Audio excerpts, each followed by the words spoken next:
Guys, the Super Review Show here for another episode of Why You Should Listen To.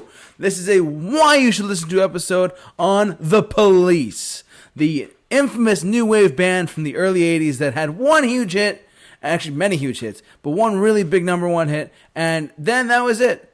But their music is still amazing, and here's why you should listen to The Police. The whole premise of this show is that I base this show off Spotify streaming numbers, and The Police numbers are way higher than I thought. But here's why I think you should really dig into some of their deep cuts and some of their overall just great songs by The Police. So here we go. First things first, Sting's amazing lyric writing for this band is incredible. I absolutely love his writing on this whatsoever. Sting's writing on the actual, like, when Sting was in The Police with Andy Summers and I'm forgetting his name off the top of my head, but anyways, the three of these guys together were amazing, and they were one of the best bands to go see back in the day. My aunt actually went to go see them at one point, and because she was a big Police fan, big Queen fan, she saw both of them when all of them were just still together, and she loved every single minute of it. I have two of their albums in particular that I've listened to both on vinyl. Yes, you know me, I listen to vinyl. I have two vinyl right here. The first one is Ghost in the Machine from 1981. This is their fourth album, iconic cover of like a Ghost in the Machine type of thing. And this has the big hit on it. They're one of their first big hits, one of their second or third big hit in America, I believe. With Every Little Thing She Does Is Magic.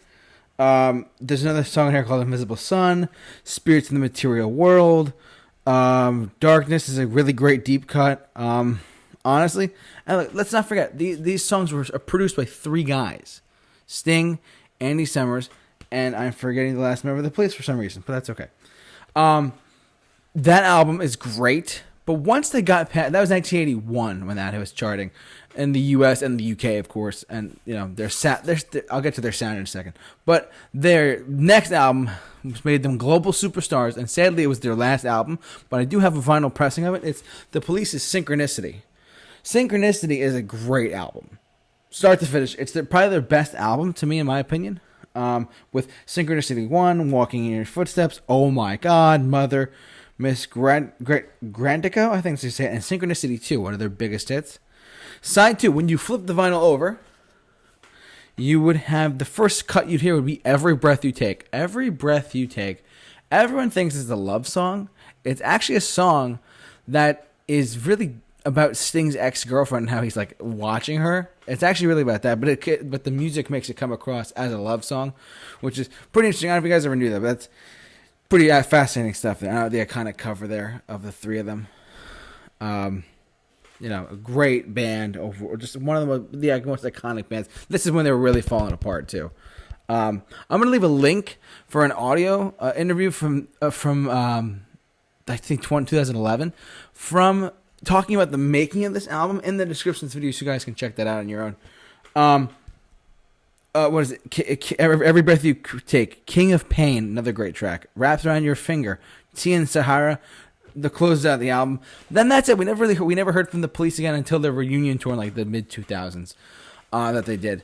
But honestly, this is a band that every sound that came out of these guys was flawless and perfect. From Sting's bass playing to Andy Summers' guitar, the whole everything about this band is great, and this is just two of their albums. The other three I'm still working on getting. They had Do Do Do, Da Da Da Da, Don't Stand So Close to Me. They had hit after hit after hit after hit, and then at the height of popularity, when they were doing stadiums on the Synchronicity tour, they said, "You know what? We're done. We can't do this anymore," because they were just getting along so horribly. So, bottom line, I think you should listen to The Police, because not just because of Every Breath You Take, not just because of Every Little Thing She Does Is Magic, or Wrapped Around Your Finger, or King of Pain. Go back and listen to these albums from start to finish. Message in a Bottle, anyone? Roxanne, anyone? These are fantastic albums that have stood the test of time. And are not just new wave, but they are really phenomenal songs. That's why they're considered to be one of the best bands of all time. Not just because of these two albums I just listed, but because of their quality of sound, their quality of work, and the great production that they did on these songs. And they're timeless. You could hear them on the radio today, and you're like, oh, wow. It's from 1982, but it sounds brand new. Wow. Like, that's what I love about old music, is that it just stands the test of time because it's timeless. I love it. I love it, love it, love it, love it, love it. It's fantastic to me.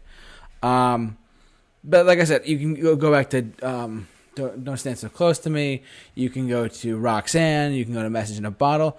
Walking on the Moon, great track off, I forget the name of the album. But anyways, what do you guys think? Have you heard of The Police? Do you like them? Please jump down in the comment section below. I'd love to hear your thoughts on this band. And those are some reasons why you should listen to them, because their music is timeless, their songwriting was great, and despite them being broken up for a long time, they have stood the test of time, and I really recommend you listen to The Police. So that's why you should listen to them.